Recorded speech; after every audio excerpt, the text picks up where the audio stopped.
मैं गौरव श्याल भारतीय पशुपालन निगम लिमिटेड के आधिकारिक यूट्यूब चैनल पर आप सभी का स्वागत करता हूं। आज मैं आप लोगों से चर्चा करूंगा कुक्कुटशाला के प्रकार तथा उसके काम आने वाले उपकरणों के बारे में। सबसे पहले बात करते हैं जैसा कि आप सभी लोग जानते हैं कुक्कुटशाला में विभिन्न प्रकार की कुक्कुटशालाएं होती हैं। पहले नंबर 1 पर बात करते हैं सेट टाइप।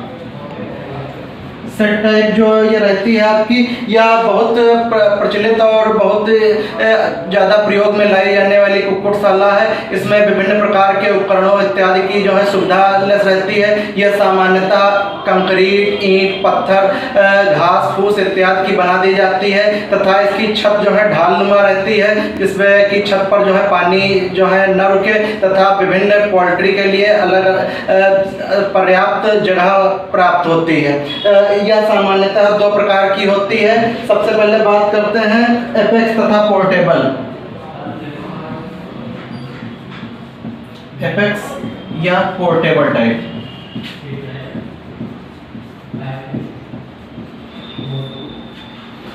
यह आकार में सबसे छोटी कुक्कुटशाला रहती है तथा यह कच्ची घास फूस तथा दीवार इत्यादि की जो है बनाई जाती है तथा इसका जो विन्यास रहता है ये आपका जो है 8 फीट गुणे 6 फीट गुणे 6 फीट का जो है लगभग रहता है। इसका मतलब हो गया 8 फीट चौड़ाई, फिर ये ऊंचाई, फिर ये लंबाई, ये हो गई आपकी।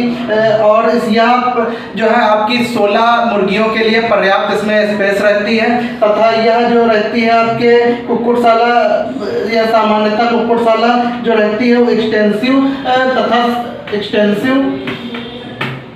या सेमी इंटेंसिव जो है कुक्कुटशाला के लिए जो है यह पर्याप्त रहती है।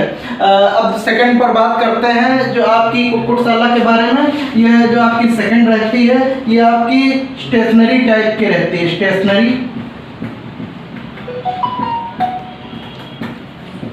स्टेशनरी टाइप की जो आपकी कुक्कुटशाला रहती है यह आवश्यकता अनुसार कुक्कुटों की आवश्यकता अनुसार बनाई जाती है तथा यह सीमेंट, घास फूस तथा कंक्रीट इत्यादि की बनाई जाती है तथा यह जो है आपकी बैकयार्ड पोल्ट्री, सेमी इंटेंसिव तथा इंटेंसिव के लिए सर्वाधिक उपयोग में लाई जाती है। अब चौथे नंबर पर बात करते हैं, दूसरे नंबर पर बात करते हैं आपकी गैबल टाइप। जो गैबल टाइप की आपकी कुक्कुटशाला रहती है ये अधिक वर्षा वाले क्षेत्रों में उपयुक्त रहती है। इसमें जो है आपके ढाल दे करके बनाया जाता है और तथा बीच में एक थोड़ी सी स्पेस दे दी जाती है जिससे पानी आप रुके ना और पानी निकलता रहे। यह सामान्यतः जो है अधिक बरसात वाले क्षेत्रों में बनाई जाती है। भी इसके बनाने के लिए भी कंक्रीट, सीमेंट इत्यादि का जो है प्रयोग सामान्यतः किया जाता है। तीसरे नंबर पर बात करते हैं कंबाइंड टाइप।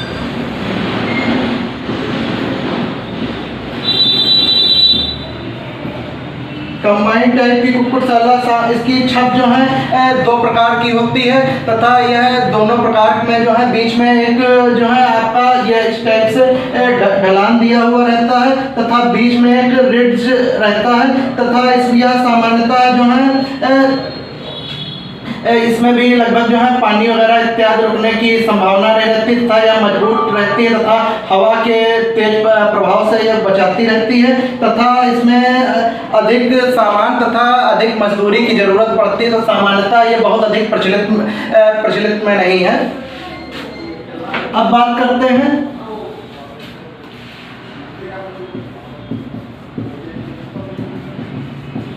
मॉनिटर या सेमी मॉनिटर टाइप। यह जो है कुक्कुटशाला की जो है चौड़ाई अधिक रहती है। तो इस कुक्कुटशाला की सामान्यतः चौड़ाई अधिक रहती है तथा इसके दोनों ही साइडों में कमरे बना दिए जाते हैं तथा इसमें जो मुर्गी पालने का उद्देश्य रहता है विभिन्न प्रकार के लिए पाला जाता है। सामान्यतः देखा होगा कि आप लोगों ने एक तरफ जो है ब्रॉयलर के लिए तथा एक तरफ जो है अंडे उत्पादन के लिए जो है इसमें मुर्गियों को रखा जाता है। अब बात करते हैं कुक्कुटशाला की आवश्यकताएं। कुक्कुटशाला में जैसा कि आप सभी लोग जानते हैं,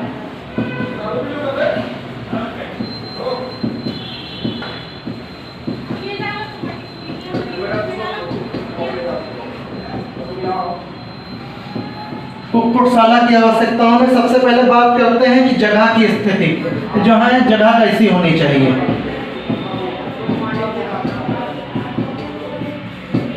कुक्कुटशाला के लिए जो है मुख्यतः जो है विभिन्न उत्पादों को जैसे बेचना है, उस प्रकार की मार्केट को देखते हुए भी जगह बनाई जाती है, तथा बिजली, पानी, मजदूरी सभी चीज़ें आसानी से उपलब्ध होने वाली हों, तथा जो कुक्कुटशाला की साफ सफाई के लिए उचित जल निकास की भी सुविधा हो, और जो है पोल्ट्री को जो है आसानी से जो है चारा उत्पन्न हो सके। इसके लिए जो कुक्कुटशाला की ज़मीन है वो उपजाऊ होनी चाहिए, जिसके लिए जो कुक्कुट को हमें चारा खिलाना है वो आसानी पूर्वक जो है प्राप्त में होता रहे।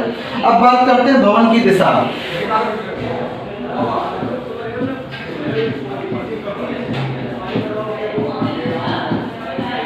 जैसा कि आप सभी लोग जानते हैं, भवन की दिशा जो रहती है वो पूरब पश्चिम की तरफ ही होनी चाहिए, जिससे तेज हवा के प्रकोप इत्यादि से जो है कुक्कुटशाला का बचाव होता रहे, तथा सूर्य की जो है सीधी रोशनी जो है सीधे कुक्कुटशाला में आए, और जिससे जो कुक्कुटशाला में बैक्टीरिया, फंगस इत्यादि हैं उनसे कुक्कुटशाला का जो है बचाव होता रहे। तथा भवन का, अब बात करते हैं भवन का आकार।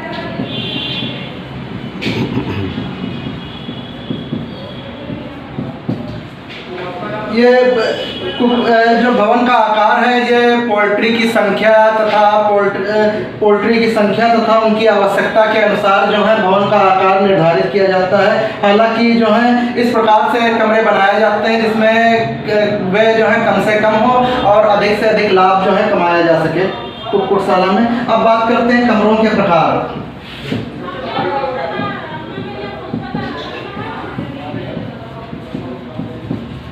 कमरों के प्रकार के बारे में सबसे पहले बात करते हैं बॉर्डर हाउस।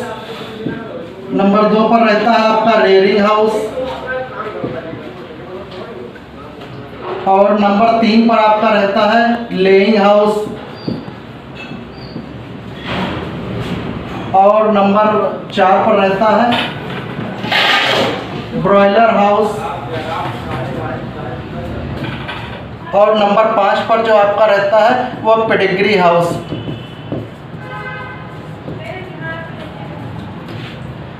ये जो है आपके जैसा कि जानते हैं कि ये 5 टाइप के जो है कमरे प्रयोग किए जाते हैं। तथा आप बात करते हैं कुक्कुटशाला की जो है आरामदायक तथा सुरक्षित होनी चाहिए, तथा इसमें जो है कुक्कुट को, प्रत्येक कुक्कुट के लिए जो है एक स्पेस होना चाहिए जिससे कुक्कुट जो है आसानी पूर्वक रह सके, तथा जो है वो बेचैनी महसूस ना हो उसको, और तथा चोरी इत्यादि के खतरों से भी उसको ही बचत होती रहे। अब बात करते हैं रहने तथा खाने की व्यवस्था के बारे में।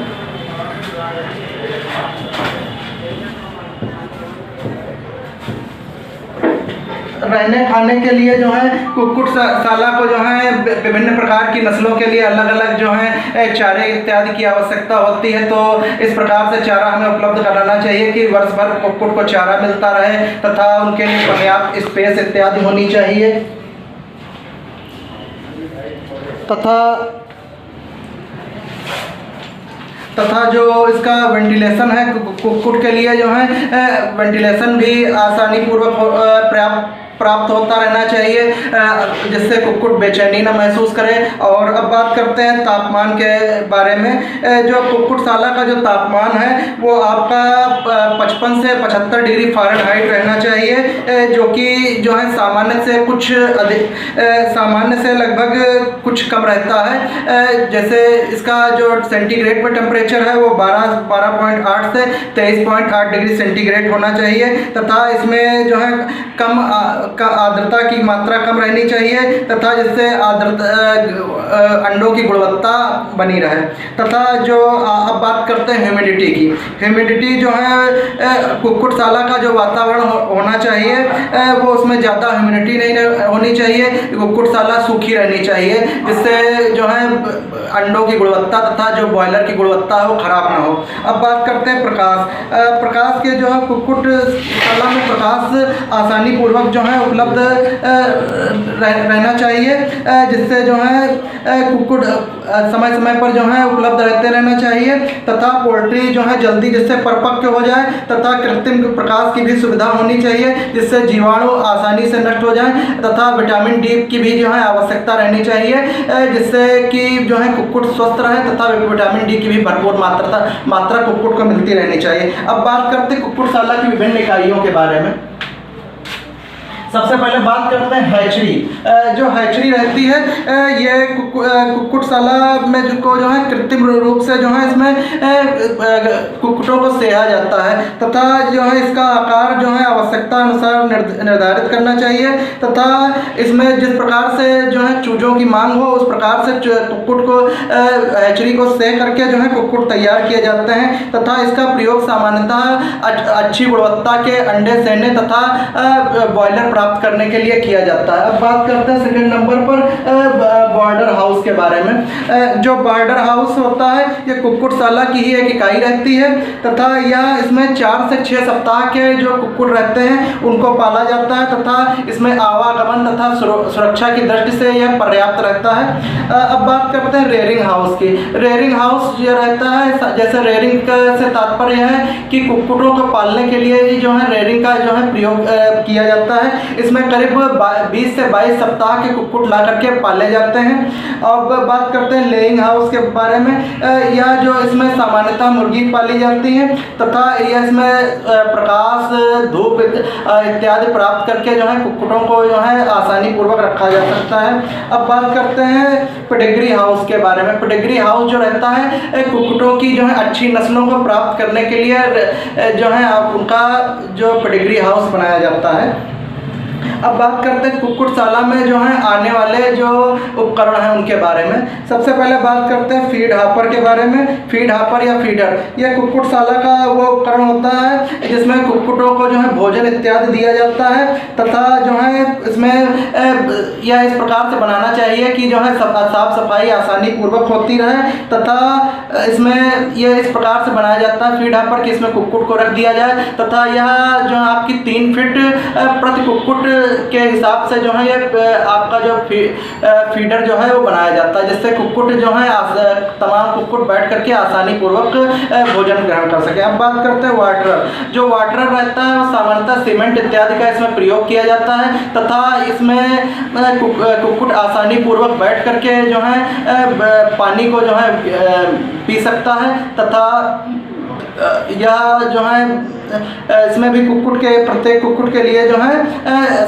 सामान्यतः जो है जानकारी वो रहती है तथा यह इस प्रकार से बनाया जाता है कि इसमें पानी का रिसाव ना हो जिससे लीटर न गीला हो तथा उसकी जो लीटर की भी जो गुणवत्ता है वो भी बनी रहे तथा इसमें पानी की आवश्यकता का भी बहुत अधिक ध्यान दिया जाता है। अब बात करते हैं पैचेस। पैचेस जो रहते हैं ये दोनों तरफ खंभे गाड़ दिए जाते हैं। इन खंभों की जो ऊंचाई रहती है दोनों दीवारों की वो 16 फीट रहती है तथा इन दोनों के जो मध्य में जो स्थान रखा जाता है वो 12 फीट का रखा जाता है जिससे कुक्कुट जो है बेचैनी न महसूस करे। अब गैंट तथा सेल कंटेनर रहता है यह कैल्शियम की पूर्ति के लिए जो है कुक्कुट को जो है इसमें रखा जाता है जिससे पूरे वर्ष भर कुक्कुट को जो है उसकी कैल्शियम की प्राप्ति होती रहे। अब बात करते हैं नेस्ट बॉक्स की। नेस्ट बॉक्स जो रहता है वो कुक्कुट को अंधेरे इत्यादि से बचाने के लिए बनाया जाता है। इसमें जो है 5 से 6 मुर्गियाँ जो हैं लगभग 14 × 16 फीट आकार के नेस्ट बॉक्स बना दिए जाते हैं जिसमें जो है कुक्कुट को रखा जाता है। ये हवादार तथा प्रकाश युक्त रहते हैं जिससे कुक्कुट आसानी पूर्वक जो है नेस्ट बॉक्स में रखे जा सकें। अब बात करते हैं ट्रैप नेट के बारे में।